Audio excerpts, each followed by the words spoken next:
Hello everyone, welcome back to my blog. আমি এক বছর পরে আবার নতুন করে ভিডিও শুরু করতেছি। এই এক বছর আমার কাছে কোনো টাইম ছিল না ভিডিও করার মতো। আমি দৌড়ের উপরে ছিলাম সারাটা দিন। আর ফাইনালি এখন আমি লিথুনিয়াতে। তো চলো সব কিছু আবার নতুন করে শুরু করি।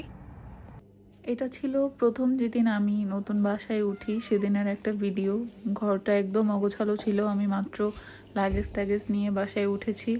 আর এখানে তো সন্দেশ আমার পিছনে পিছনে ঘুরতেছিল।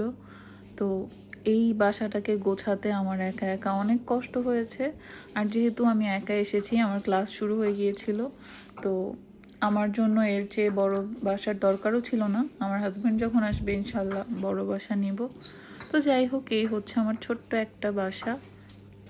আর এখানে খুবই কিউট একটা ওয়াশরুম। এই ওয়াশরুমটা আসলে একজনের জন্য পারফেক্ট, কাপল হলে দুজনের জন্য পারফেক্টই বলবো আমি।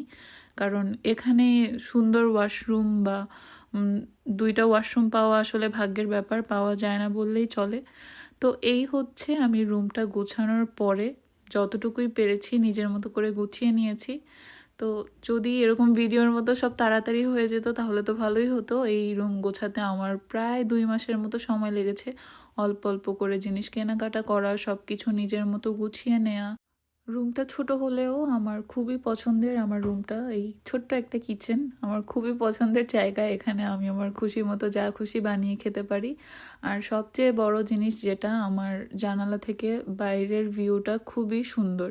যখন স্নো পড়ে খুব সুন্দর লাগে, সব কিছু সাদা হয়ে থাকে। তো আমার খুবই পছন্দ আসলে আমার বাসাটা।